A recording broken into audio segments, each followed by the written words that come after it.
우리가 신앙생활 하면서 앞뒤가 안 맞는 말을 들어 할 때가 있습니다. 예를 들어서 예수님을 믿는다 하면서 실제로 예수님이 어떤 분인지 잘 몰라요. 또 예수님을 모르면서 이렇게 믿는다고 말을 하는 이런 사람들은 불건전한 맹신주의, 광신자 이런 사람이 될 위험이 되게 많습니다. 이런 사람은 세상의 잡신과 그리고 이단에 빠질 그런 위험이 참 많습니다. 또 예수님을 안다고 하면서 예수님을 안 믿어요. 진짜로 예수님을 안다면은 예수님을 안 믿을 수가 없습니다. 그리고 그 믿음이 성장하지 않을 수 없습니다. 그런데 예수님을 안다면서 안 믿는 사람들은 예수님을 뭘 아는가? 인간 예수를 아는 것입니다. 이런 사람은 종교인이고 인본주의로서 마치 민중해방을 부르짖는 유물론, 무신론을 주장하는 공산주의의 이념가 같은 그런 자들이 될 수 있다라는 것입니다. 여러분요, 공산주의는 우리 인간을 물질로 이해를 하고 영혼을 없다고 말합니다. 신은 없다고 말합니다. 이런 자들은 교회를 다니도 그 사람은 예수 믿는 사람이 아니기 때문에 그 사람에게는 구원이 없습니다. 단지 사회운동가로서 열심히 일할 뿐입니다. 우리는 믿음의 영역을 좀 분명하게 우리가 정의할 필요가 있습니다. 믿음은 과거의 정보와 지식을 통해서 현재와 미래를 바라보는 것입니다.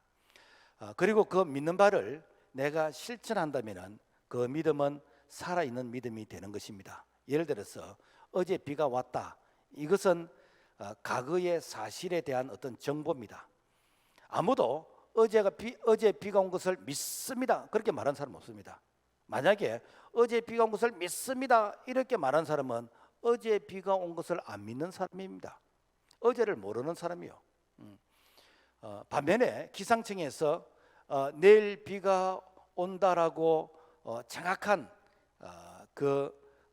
이렇게 위성을 통한 그런 정보를 우리에게 제공해 주면은 우리는 그 사실을 이렇게 믿습니다.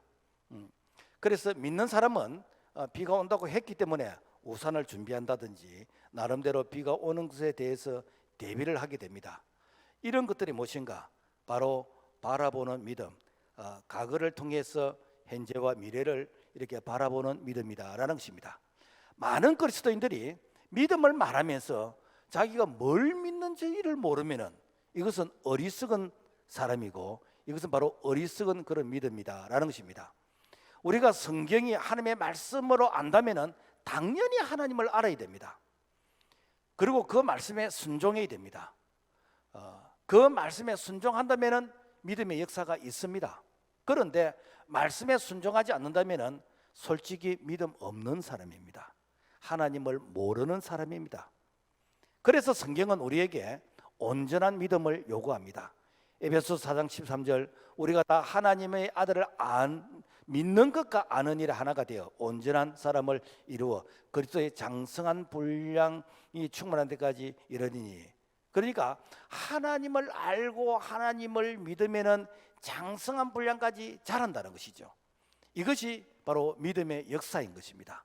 자, 그렇다면은 나는 이 아는 것과 믿는 것이 하나가 되어져 있는지 우리 자신을 한번 점검해 보면서 오늘 우리의 믿음이 부끄러운 믿음이 아니라 우리가 성장하고 성숙되어지는 그런 믿음의 축복을 경험하기를 주의 이름으로 부탁을 드립니다. 자, 믿음이란 무엇인가?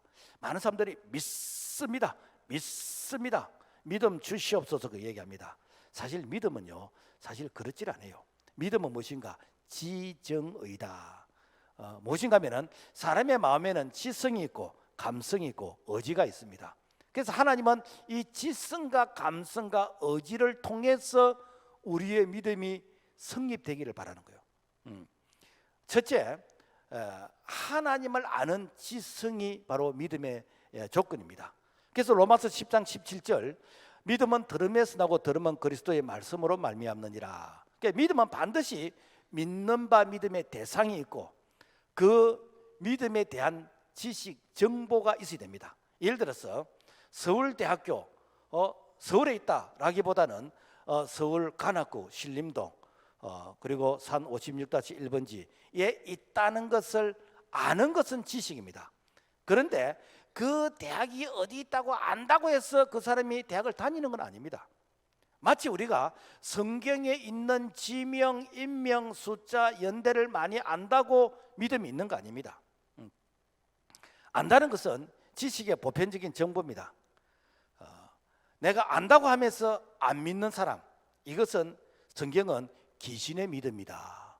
야고보서 2장 19절, 네가 하나님은 한 분이신 줄을 믿느냐? 잘하노다. 귀신들도 믿고 떠느니라. 귀신들도 하나님을 안돼요. 그런데 귀신은 하나님을 안 믿어.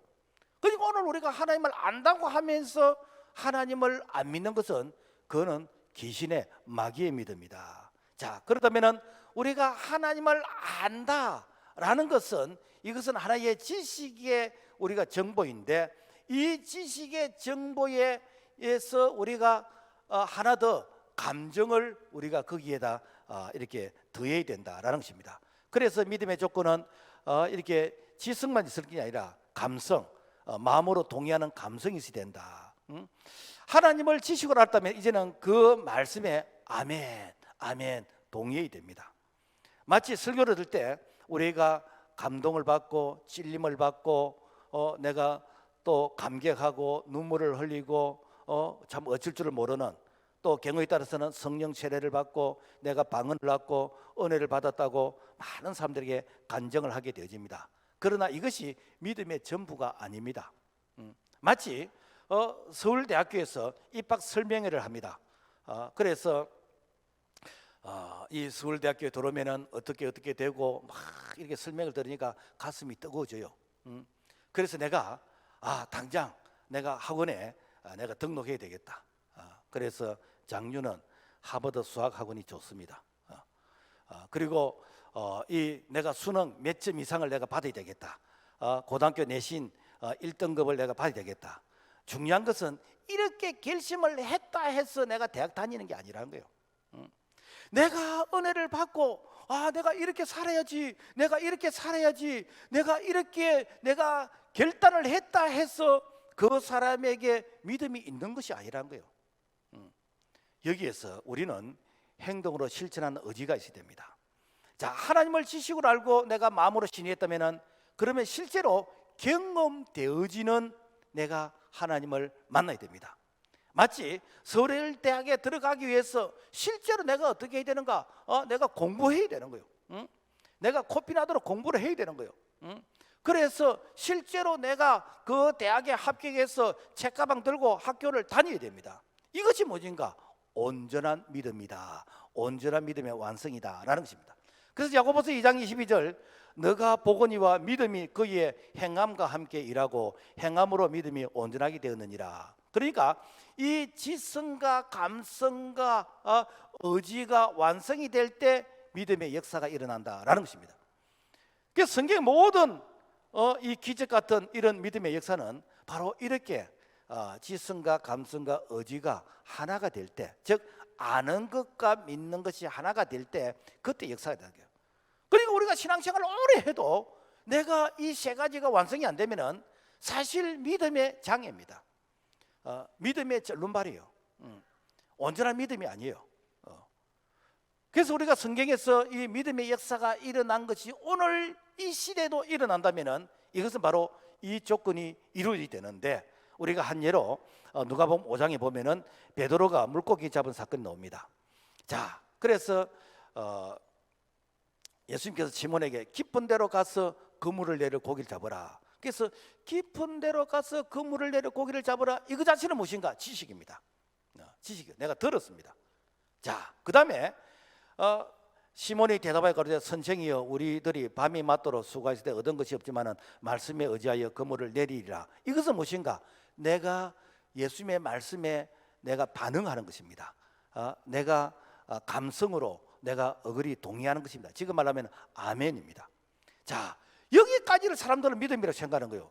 내가 은혜 받았다, 내가 감동 받았다, 눈물 흘렸다, 여기까지를 내가 믿음이 생각. 아닙니다. 거기에 의지가 필요합니다.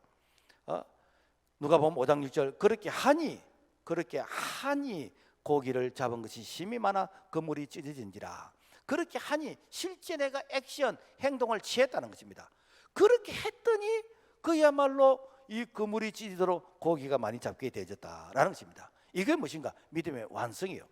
그러니까 많은 사람들은 예수님의 말씀 듣고 이렇게 느낌으로써 그렇게 하면 고기 많이 잡히겠지, 뭐 그렇게 하는 사람이 있겠지라고 생각한다면은 지금도 그 사람은 그 예수님이 우리에게 말씀하신 은혜의 능력을 경험하지 못한다라는 것입니다. 우리가 그 구약에서도 사르밧 가부 열왕기상 17장에 보면은 이 사르밧이라는 이 동네에 한 가부가 있는데 이분은 그야말로 찢어지도록 가난해요. 그래서 집에 보면은 통에 가루 조금 있고 그리고 그 가루를 이제 그 빵을 구워 먹을 수 있는 기름 조금 있고 이게 전부요. 이런 자에게 엘리야라는 선지자가 찾아가서 내게 이 좀 식사를 이렇게 만들어서 가지고 오라 그럽니다. 여러분요, 가난한 집에는 도와줘야 되지, 가난한 집에 가서 대접받는다는 거 이거는요 정말 이거는 상식이 없는 사람입니다. 그런데 이 엘리야가 그 가난한 집에 가가지고 그냥 대접받는 게 아니고 이렇게 하면은 이렇게 하나님께서 은혜를 주실 것이다 라고 말씀을 하시는 거예요. 자, 그래서 열왕기상 17장 13절에 엘리야가 그에게 이르되 자, 여호와의 말씀이 나 여호와가 비를 지면에 내리는 날까지 그 통에 가루가 떨어지지 아니하고 그 병에 기름이 없어지지 아니하리라 하셨느니라. 이거는 무엇인가? 지식이요, 지식. 지금 말하면은 하나님께서 성경의 말씀을 통해서 우리에게 이렇게 하면은 하나님이 이렇게 은혜를 주신다. 이게 무엇인가? 지식이요, 지식.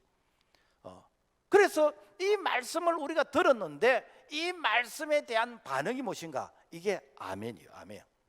그래서 이 사르밧 가무가 이 말씀을 들을 때에 어떻게 된가? 아멘합니다. 우리가 그걸 어디서 알 수 있는가? 바로 순종을 했어요. 그래서 열왕기상 17장 15절 보면은 그가 가서 엘리야의 말대로 하였더니 통에 가루가 떨어지지 아니하고 병에 기름이 없어지지 아니하니라. 이게 믿음이요. 내가 그 말씀을 듣고 뜸을 들인 게 아니고 그가 가서 말대로 하였더니 어떻게 했는가? 실제로 엘리야를 대접했어. 오늘 말하면은 내가 찢어지도록 가난해. 근데 목사님이 이 가난한 자에게 뭐 이렇게 도와주질 않고 그 가난한 사람에게 네가 있는 것이 무엇이냐? 통에 가루 조금 있고 기름 조금 있다. 네가 이것을 하나님께 감사를 한번 드려봐라. 이 말하고 똑같은 말이에요. 그런데 내가 할까 말까는 내가 결정하는 것이요. 그래 순종했더니 하나님께서 어떻게 하시는가? 그래 네 믿음대로 되어라 라고 하면서 일평생 동안 그래서 먹는 거 마시는 거 생활에 거주하는 거 하나님께서 축복해 주셨다 이 말입니다. 오늘날 많은 성도들이 하나님 말씀을 듣고 믿음으로 살겠다고 결심을 하지만은 그 말씀에 순종과 행함이 없다면은 그 믿음은 그야말로 허공을 울리는 메아리 죽은 믿음이다. 그 야고보서 2장 17절 이와 같이 행함이 없는 믿음은 그 자체가 죽은 것이라. 여러분 오늘 우리의 믿음이 죽은 믿음이 되고 싶습니까? 살아서 역사하는 믿음이 되고 싶습니까? 오늘 우리는 살아서 역사하는 믿음의 산 정인이 되기를 주의 이름으로 부탁을 드립니다. 자, 그렇다면 믿음이 자라야 됩니다. 히브리서 5장 12절 때가 오래되었으므로 너희가 마땅히 선생이 되었을 터인데 너희가 다시 하나님의 말씀의 초보에 대하여 누구에게서 가르침을 받아야 할 처지이니 그 때가 오래되었음에 무엇인가? 여러분요 아이가 태어나면은 1년쯤 되어지면은 여러분 걸어야 됩니다. 그리고 한 2, 3년 되어지면은 이렇게 말을 이렇게 기본적인 것을 할 줄 알아야 됩니다. 그리고 한 2, 30년 이렇게 지나게 되면요 이제는 내가 선생이 되어서 다른 사람들에게 가르쳐 줄 수 있는 그런 부분까지 자라야 됩니다. 이게 무엇인가? 이게 성장의 정상입니다. 우리가 신앙생활 하면서 우리가 신앙생활 한 1년쯤 되면은 이제는 내가 다른 사람의 도움 없이 내 스스로 교회 오고 내 스스로 기도하고 내 스스로 이제 신앙생활에 홀로 서기가 돼야 됩니다. 그리고 신앙생활에 한 2, 3년 정도 되어지면은 어떻게 하는가? 이제는 내가 믿는 예수를 또 다른 사람에게 전하면서 이 다른 사람들에게 내가 만난 예수를 만날 수 있도록 내가 증언하는, 적어도 그 정도의 수준은 자라야 됩니다. 내가 신앙생활 10년, 20년, 30년 했다 그러면은 이제는 내가 많은 사람들에게 선한 영향력을 끼칠 수 있는, 그래서 많은 사람들에게 내가 믿는 예수를 전할 수 있는 신앙의 본이 될 수 있는, 예수 믿으면 내처럼 된다라고 할 수 있는, 내가 걸어다니는 복음의 편지가 되어지고 그리스도의 향기가 되어지는 이런 부분들까지 자라야 됩니다. 이것이 무엇인가? 바로 믿음이 자라야 될 그 이유, 바로 이렇게 모델이다라는 것입니다. 그래서 내가 오래된데도 불구하고, 때가 오래된데도 불구하고 선생과 같은 이런 모습이 되지 않는다면 뭔가 이유가 있습니다. 그는 바로 그 믿음이 병들었든지 아니면 그 믿음이 죽은 믿음이라든지 둘 중에 하나입니다. 우리는 온전한 믿음을 통해서 믿음의 성장과 성숙이 일어나기를 주의 이름으로 부탁을 드립니다. 자, 그래서 성경은 어린아이 믿음이 되지 말라 그럽니다. 자, 여기서 어린아이는, 이것은 어린아이하고, 즉 미성숙한 어린아이하고 어린아이의 가치라는 이 말하고는 조금 구분을 해야 됩니다. 왜냐하면 예수님은 어린아이를 차별하지 않았습니다. 오히려 어린아이를 안고 축복했습니다. 그래서 어린아이 같은 자, 어린아이처럼이라고 예수님께서 그 어린아이들을 세워가지고 특별히 교훈한 말씀이 있는데, 이 마태복음 18장에 보면은 제자들이 서로 높아지러 갈 때야 예수님께서 어린아이 하나를 불러 세우면서 누구든지 이 어린아이 같이 되지 않으면 천국에 들어갈 수 없다. 그러면서 이 어린아이 같이 되어라 라고 말씀합니다. 이 말은 뭔가 하면은 이 어린아이의 순수한 점, 이 어린아이를 통해서 배울 수 있는 이런 점을 강조하는 거예요.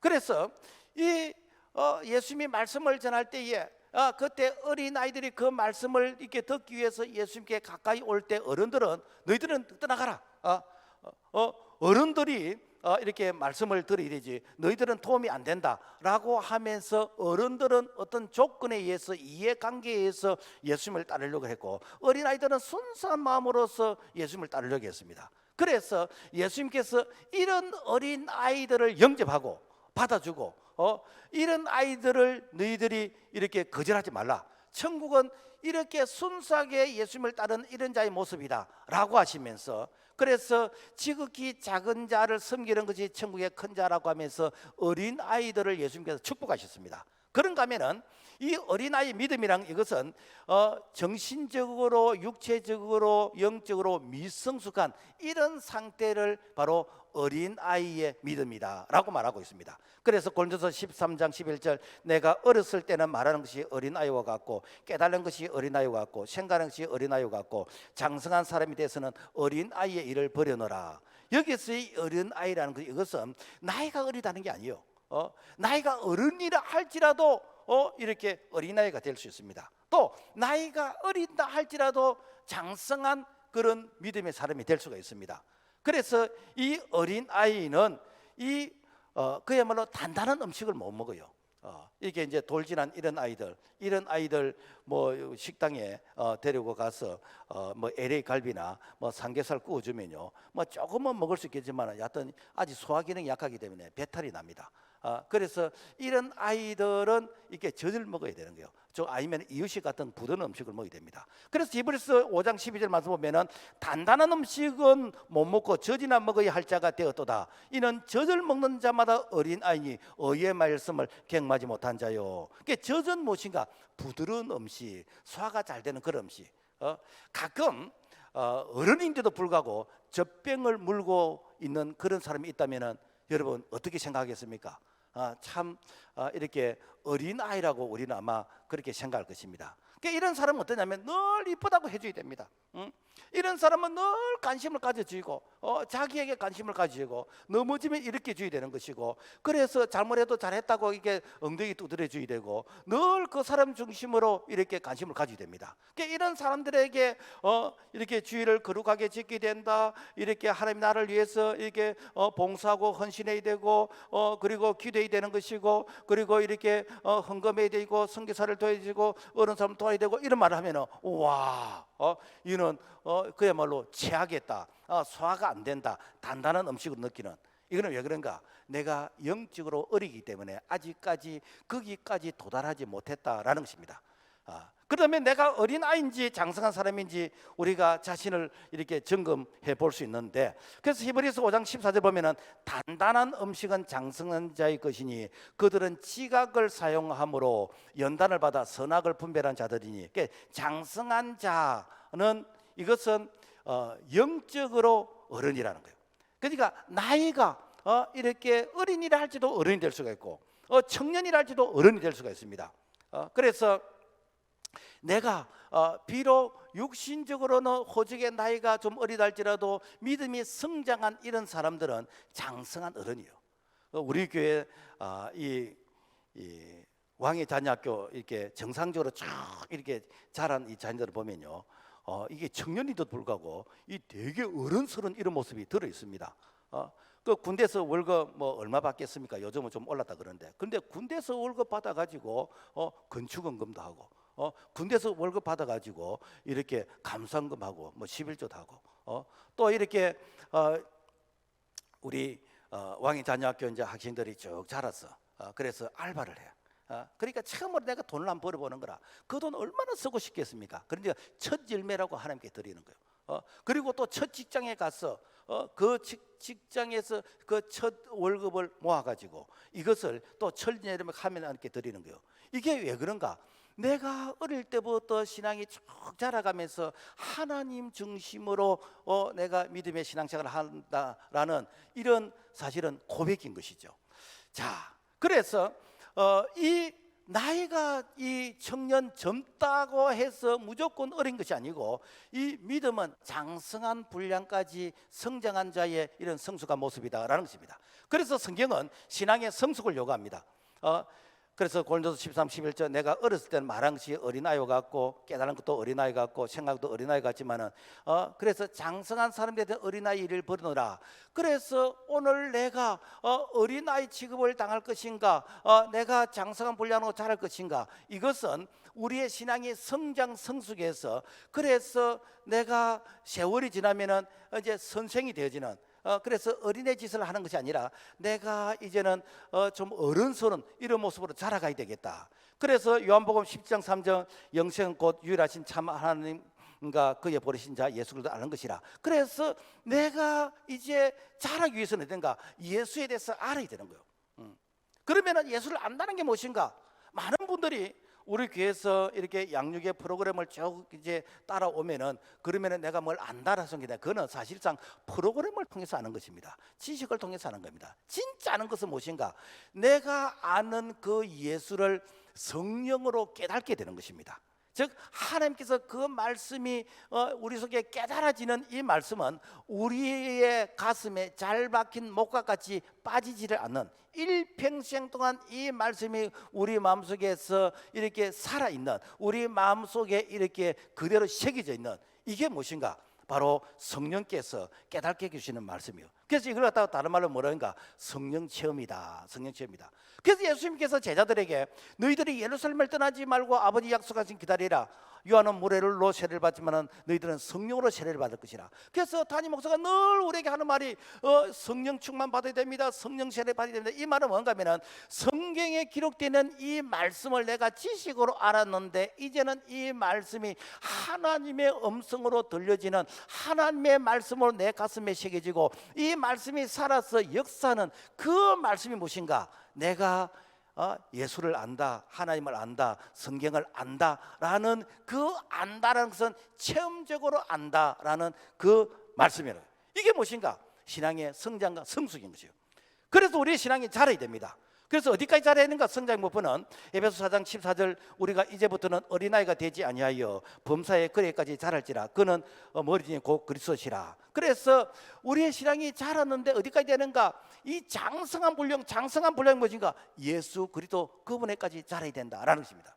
가끔 우리가 진짜 신앙생활하면서 저 사람 뭐 신앙에 자격이 있다 없다, 뭐 교사의 자격이 있다, 셀리의 자격이 있다 없다, 집사의 자격이 있다, 뭐 권사의 자격이 있다 없다, 장로의 자격이, 목사의 자격이 있다 없다. 그래서 우리가 흔히들 하는 말로 자격이 있다 없다라고 말하는데, 그 자격을 대부분 사람들은 어떤 수준에 도달한 걸 자격이라 말하는데, 사실은요, 하나님 보실 때 우리 전부는 50보 100보입니다. 다 자격 없어요. 저도 자격 없고 다 자격 없습니다. 그러면 자격이 없는 자가 뭘 하는가?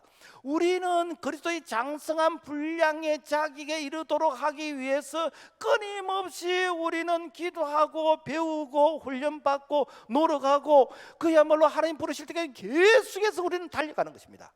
마치 자전거가 계속해서 달려가면 넘어지지 않습니다. 그러나 서도하면 어떤가? 넘어지는 것입니다.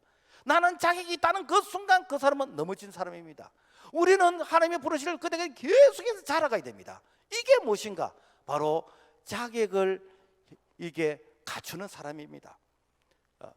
오후에 우리 교회 정기자 비택을 하는데, 여러분 다 자격 없습니다. 이미 비택 된 사람도 자격 없어요. 그러면 무엇인가? 우리는 자격을 갖추기 위해서 계속해서 노력하는 것입니다. 계속해서 자기를 쳐서 복종시키는 것이요. 그래서 하나님 부르실 때까지 계속해서 우리는 자라가다가 천국 가는 것입니다. 이게 무엇인가? 자격을 갖추는 것입니다. 그래서 내가 자격이 있다라고 하는 그 순간 그 사람은 이미 넘어진 사람이고, 그 사람의 신앙은 거기서 멈춘 사람인 것입니다. 그러므로 말미암아 우리는 계속해서 성장하고 계속해서 자라가는데, 이 참 아이러니컬한 게, 아이들은 자라잖아요, 그죠? 어른들은 안 자랍니다. 왜 어른들이 안 자는지 압니까? 어른들은요, 이 정도면 됐다고 딱 멈춰버려요. 그런데 내가 연세가 70, 80이 할지라도 계속해서 배우려는 사람, 계속해서 노력하는 사람, 그 사람은요, 마음은 청춘입니다. 마음은 그야말로 젊습니다. 왜? 이미 몸은 내가 이 세월을 이기지 못하지만은 그 마음은 늘 이렇게 젊은 사람같이 소통이 되지는. 왜? 내가 계속해서 배우는 자세예요. 그래서 우리는 계속해서 배우면서 주님 부르시는 그날까지 마음은 청춘과 같이 젊은 사람과 같이 우리는 자라갈 수 있기를 주의 이름으로 부탁을 드립니다. 그 다음에 우리가 왜 성장이 되는가? 세상 거짓 유혹에 빠지지 않도록 하기 위해서. 에덴 동산에서 사탄이 이 하와를 통해서 유혹을 합니다.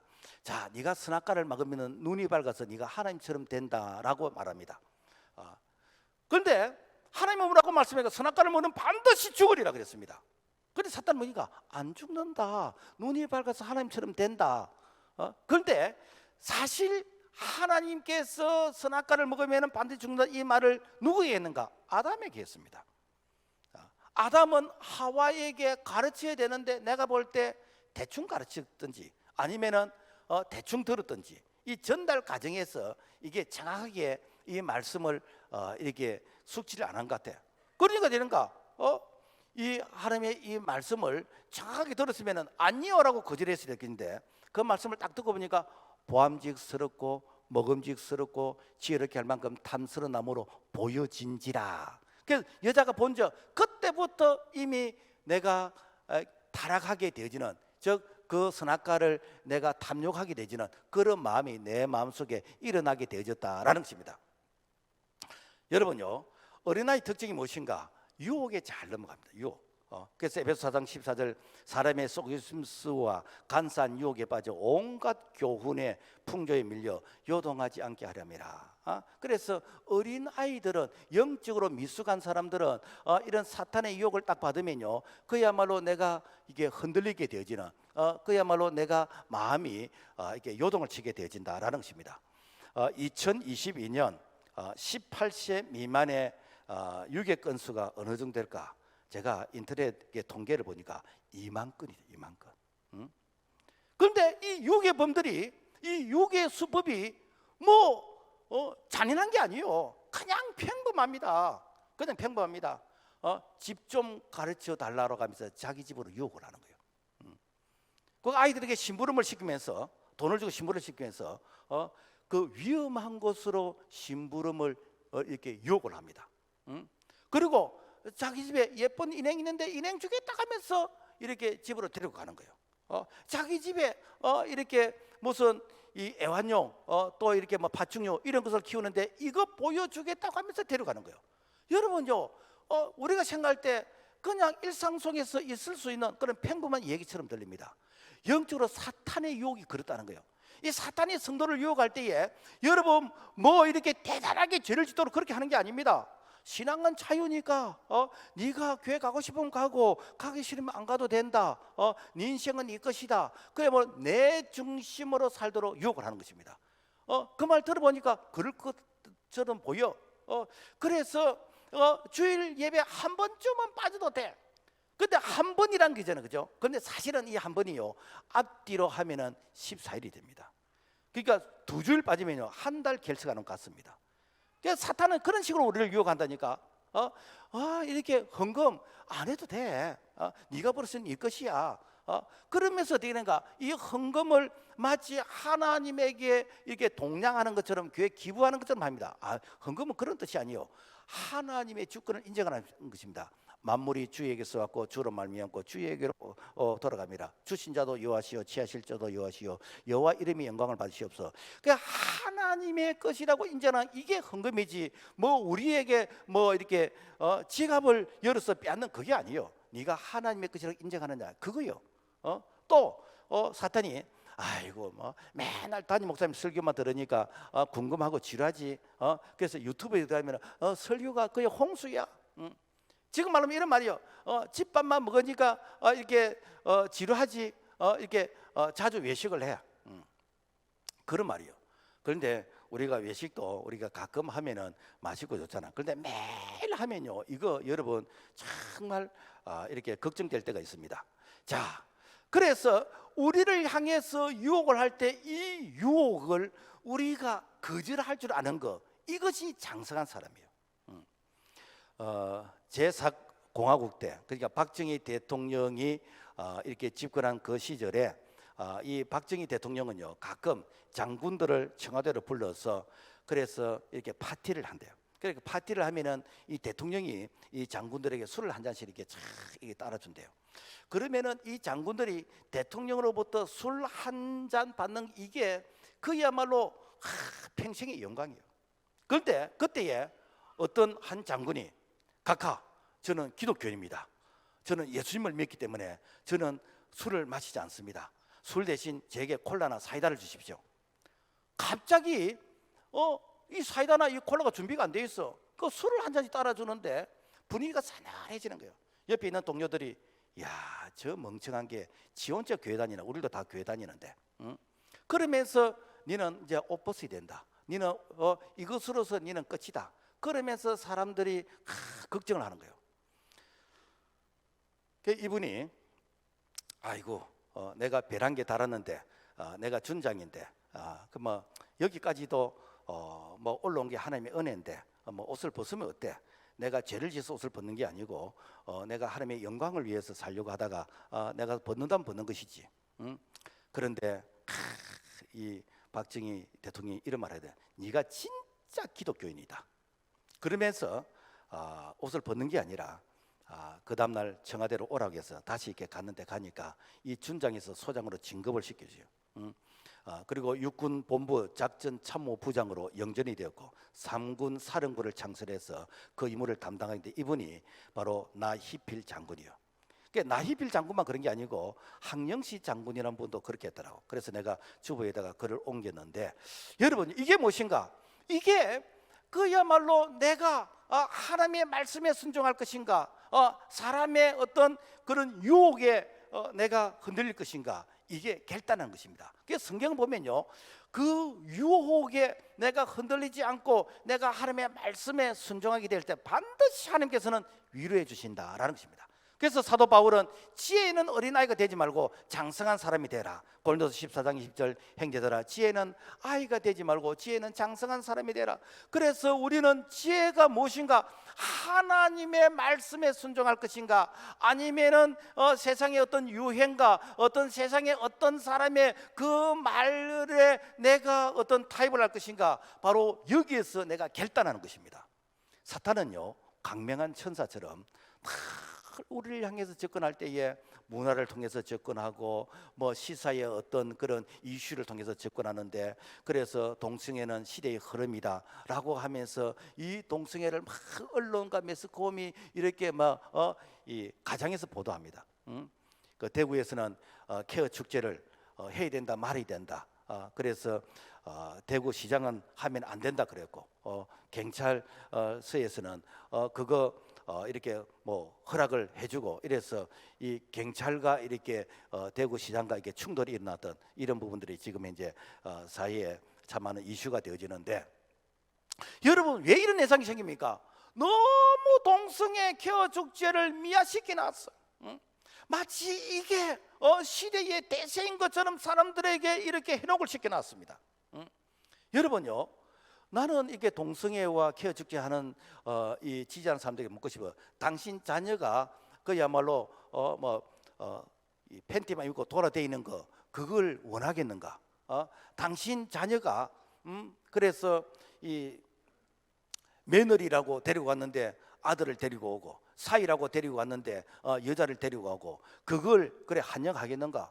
자기는 그게 원하지 않을 거예요. 그런데 다른 사람은 하라 그러는 거예요. 뿐만 아니라 청소년에게 성적 이렇게 결정권이 인권이다. 그래서 청소년이 임신을 하고 청소년이 이렇게 혼숙을 하고 이런 것도 인권이라고 이걸 보장해 줘야 된다. 당신 자녀가 그러면은 그걸 기부치겠냐는 거예요. 그러면서 남의 종교를 인정해 줘야 되기 때문에, 그래서 이제는 우리가 전도하는 것도 이렇게 다 문이 막혀져 가고 있잖아요. 전에는 신우회가 있었습니다. 학교에도 신우회가 있었고, 학교 안에 들어가서 이렇게 전도를 하고, 우리가 이렇게 공원에서 전도하는 이것이 아주 자연스러웠습니다. 그런데 이제는 이 상대 편의 이 종교도 존중해야 된다 해가지고 이런 것들을 자꾸만 이제 차단하게 되지는, 이게 무엇입니까? 종교차별금지법이고, 이런 것을 인정하는 것이 WCC, 소위 말해서 이렇게 이 포스트 모더니즘, 범신론 이런 사상이 벌써 이미 우리의 이 사실은 기독교 문화권에 들어와 있습니다. 자, 그래서 이 요한복음 8장 34절 보면은 진리가 그 속에 없으므로 거짓을 말할 때마다 제 것으로 말하느니 이는 저가 거짓말쟁이요 거짓의 아비가 되었습니다. 사탄은요, 여러분 거짓말쟁이입니다. 거짓말쟁이인데 너무 거짓말을 진실처럼 말합니다. 이게 이단들이고, 이게 사탄이 그렇게 해요. 오늘 우리 그리스도인들은 정말 진실을 가지고 있으면서도 믿음이 없으니까 이걸 마치 거짓인 것처럼 자신감이 없어요. 왜 그리스도인들이 신앙생활 실패하는가? 하나님 말씀 중심보다는 자기가 중심이요. 그래서 사탄은 끊임없이 네 인생은 네 것이니까 네가 알아서 하라. 그 소위 말해서 내가 선택하고 내가 판단하고 내가 결정하도록 이렇게 사탄은 우리를 향해서 미혹합니다. 그 말 들으면요 그럴듯합니다. 여러분, 우리는요 사실은 5분 후에는 일을 몰라요. 그러면서 내 인생을 어떻게 내가 결정합니까? 가끔 이렇게 부모들이 엄마 말만 잘 들으면 된다, 아빠 말만 잘 들으면 된다. 여러분, 엄마 말 잘 듣고 아빠 말 잘 들으면 아빠 수준밖에 안 됩니다. 엄마 수준밖에 안 됩니다. 우리는 하나님의 장성한 분량까지 자라야 되는 것이요. 그렇게 하면 되니까 무한대까지 자라게 됩니다. 그래서 믿음이 약한 사람은 이렇게 선하게 분별력이 없어요. 그래서 선하게 분별력이 없는 사람은 자기 느낌, 감정으로 신앙생활하는 거. 내가 어제 꿈을 꿨는데 그래 꿈에서 뭐라고 말하더라. 여러분, 이 꿈은요 항상 성경을 통해서 검증을 해야 됩니다. 만약에 그 꿈대로 한다 그러면요, 여러분 마누라가 뭐 몇십 명 되겠지요, 그죠? 그리고 부동산 다 이거 내 거 안 되겠습니까? 아이고 목사님, 그 성경에 보니까 요셉도 꿈을 꿨고 그 아브라함도 꿈을 꾸고 다 이게 꿈을 꿨던데요. 성경에서 말하는 이 꿈은 무엇인가? 하나님의 메시지요. 하나님의 메시지는 반드시 살리는 것이 포커스입니다. 그래서 이것이 하나님이 주신 꿈인지 아니면 개꿈인지 내가 검증을 해야 돼. 그럼 검증이 무엇인가? 성경을 통해서 어디에 이런 것을 하라고 그러는지 우리가 성경을 검증해야 됩니다. 그게 안 하면 무엇인가? 개꿈이요. 그래서 여러분 함부로 꿈 자랑하면 안 돼. 전에 제가 아는 어떤 분은 목사님하고 저 어느 빌딩에 신방을 갔어. 신방을 갔는데 그래서 이제 그 빌딩 가서 신방하고 이제 식사를 하고, 그러면서 이 빌딩 우리 교인이 이렇게 샀다 그래서 저 꼭대기 가서 그 빌딩 한번 구경도 하고 그랬더니 어떤 분이 뭐하러 왔어 하는 게 그래서 우리 교인이 이 빌딩을 사서 그래서 구경을 하더니 교인이 누구요? 이게 내가 주인인데 누구요? 이렇게 알고 봤더니 꿈에서 샀는 거라 이게. 그래서 앞으로 하나님이 주실 것이라는 거예요. 그거는 개꿈입니다, 여러분요. 그러면 안 돼요. 자, 그래서 시편 107편 10절 보니까 사람이 흑암과 사망의 그늘에 앉으며 공고와 쇠사슬에 매임은 하나님의 말씀을 거역하며 지존자의 뜻을 멸시함이라. 우리의 신앙은요 느낌이 아니에요. 우리의 신앙은 카드라가 아닙니다. 우리의 신앙은요 여러분 꿈으로서 결정하는 게 아니에요. 우리의 신앙은 하나님의 말씀, 이 말씀이 하라면 하는 것이고 하지 말라면 안 하는 것이고 하나님의 말씀을 통해 늘 검증을 받고 그 말씀에 즉 말씀에 아는 것에 믿음을 더하면 믿음의 역사가 일어난 줄로 믿습니다. 그래서 이 온전한 믿음은 이게 이 축복이 우리에게 연결되지는데 자 여러분 우리가 1+1은 얼마죠? 2잖아요, 그죠? 이것은 우리가 확실하게 믿잖아요. 하나 더하기 하나는 2개다. 자 그렇다면은 이 안다는 것은 이건 단순히 1+1은 2다라는 것을 아는 것에 끝난 게 아니고 1+1을 2가 하는 것은 이것은 배가가 되어진다. 그래서 내가 이렇게 100만 원 더하기 100만 원 200만 원이 되어지고 1000만 원 더하기 1000만 원 2000만 원 되고 1억 더하기 1억은 2억이 되어진다. 그러면은 하나님의 말씀을 내가 아는 것을 많이 내가 이렇게 믿음으로 더하게 되지면은 이게 무엇인가? 이게 믿음의 부유함이 되는 것이고 이게 믿음의 역사가 일어나는 것이요. 그래서 내가 조그마한 내가 이게 성경만 알고 그 조그만 것에 내가 믿음을 가면 조그만 일밖에 안 했나? 그런데 내가 이 하나님의 말씀, 이 성경 말씀을 내가 알고 아는 것에다가 믿음을 더하게 되면은 그러면 되는가? 믿음이 폭발하는 것이죠. 이게 무엇인가? 히브리서 7장에 일어나는 믿음의 역사 아닙니까? 그래서 하나님은 우리에게 너희에게 믿음이 있느냐? 믿음대로 되어라. 이 말은 뭔가 하면은 네가 믿는 것이 조그마한 게 하나만 믿으면 하나밖에 안 되는 것이고 네가 성경 전체를 다 믿으면 성경 전체에 그런 믿음의 역사가 일어난다. 그래서 하나님은 믿음을 통해서 우리에게 구원을 주시고 믿음을 통해서 우리에게 축복을 주시고 믿음을 통해서 병고침이 나는 거 믿음을 통해서 우리가 성령을 받는 거 믿음을 통해서 세상 변화되는 것이고 그래서 이 믿음대로 되어진다는 것은 오늘 우리가 지정의 내가 하나님의 말씀을 지적으로 내가 알고 내가 감성으로 동의하고 내가 그 말씀을 내가 생활적으로 실천하면은 그 믿음이 살아있는 믿음이 되는 줄로 믿습니다. 그래서 믿음으로 하지 않은 건 죄라 그랬어요. 왜 믿음으로 하지 않는 게 죄가? 이것은 네가 하는 것이지 하나님이 하는 것이 아니라는 거예요. 그 보통 우리는 어떤 믿음과 이 신념을 혼돈을 하는 거예요. 신념은 무엇인가? 마인드 컨트롤을 해요. 자기 마음에다가 체면을 거는 것입니다. 믿습니다. 그래서 자기 감정에 호소하는 것입니다. 여러분 그렇게 해도요. 여러분 그런 의지를 해도 열심히 하면은 성공합니다. 그런데 믿음은 무엇인가? 하나님의 말씀을 믿고 그 말씀을 내가 순종할 때에 하나님께서 성령으로 도와주시는 것이요. 그러니까 이 믿음이 있는 사람은 비록 내가 가방끈이 짧고 내가 이렇게 좀 이 돈이 좀 부족하고 내가 백그라운드 배경이 없다 할지라도 우리 하나님께서 이렇게 끌어주시고 밀어주시고 동행하시고 하나님께서 지혜를 주시고 하나님께서 사람을 붙이시고 이게 무엇인가? 약한 자를 통해서 강한 자를 부끄럽게 하시고 없는 자를 통해서 있는 자를 부끄럽게 하시고 그야말로 미련한 자를 통해서 지혜로운 자를 부끄럽게 하시는 것은 무엇인가? 하나님이 그 사람을 통해서 일하신다라는 것입니다. 그래서 우리는 아는 것과 믿는 것, 믿음과 행함, 기도와 행함 이것이 항상 이게 같이 균형을 이루면서 하나가 되어서 같이 가야 됩니다.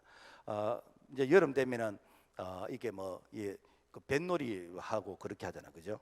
그래서 이 양쪽에 이제 노를 짓는 호수에서 노를 짓는. 그런데 이 노를 지을 때에 똑같이 저어야 이게 앞으로 가는데. 오른손 노는 가만히 있고 왼손만 저으면 어떤가? 오른쪽으로 뺑뺑뺑 돌아버립니다. 또 왼쪽은 가만히 있고 오른쪽만 저으면 어떤가? 왼쪽으로 뺑뺑 돌아버립니다. 그래서 우리는 믿음과 행함이 이게 같이 가야 됩니다. 말씀과 기도가 같이 가야 되는 거예요. 그렇게 할 때 된가 우리가 전진할 수 있다라는 것입니다. 그래서 마태복음 7장 26절 보면은 나의 이 말을 듣고 행하지 아니하는 자는 그 집을 모리 위에 지은 어리석은 것 같으니, 다른 말이면 나의 이 말을 듣고 행하는 자는 어떻게 되는가, 반석 위에 세워진 집과 같이 어떤 환난과 시련이 와도 절대로 무너지지 않는, 그러면서 그 믿음의 가치가 힘들고 어려울 때에 더 가치가 드러난다라는 것입니다. 사탄은 계속해서 우리를 향해서 이 아는 것과 믿는 것이 하나가 되지 못하도록 우리의 마음을 미혹해 합니다. 왜? 하나가 되면 역사가 나거든요. 그러니까 하나가 안 되도록, 그래서 믿는 것 따로 아는 것 따로 우리를 이렇게 따로따로 분리시켜 버립니다. 그렇지만은 우리가 아는 것과 믿는 것이 하나가 되어질 때에, 지정의가 하나가 될 때, 그러면 믿음의 역사가 일어난다라는 것입니다. 말씀을 맺겠습니다. 여러분요, 건강이라는 것은 균형입니다. 그러니까 어떤 특별한 부분만 건강한 게 아니고 몸 전체가 건강이 되는 거예요. 어느 한 부분이 건강하지 않으면 몸 전체가 불편한 것입니다. 우리 신앙도 마찬가지입니다. 우리 신앙도 이게 전체가 균형을 이루게 됩니다. 그래서 온전한 신앙생활은 무엇인가? 아는 것과 믿는 것이 하나가 될 때, 그때의 믿음의 역사가 있는 것을 우리가 기억하고, 그래서 늘 우리는 이 하나님의 말씀을 많이 알고 그 아는 것에 우리가 믿음을 보탤 때에 믿음의 역사의 산 정인이 되어지는, 축복의 주인공이 되어지는 우리 모두가 되기를 주님의 이름으로 부탁을 드립니다. 주님 감사합니다. 오늘 우리는 아는 것이 힘이 아니라 아는 것에 믿음을 더할 때 힘이 된다는 것을 기억하고 믿음의 역사를 경험해 갈 수 있도록 도와주시옵소서. 예수 이름으로 기도합니다. 아멘.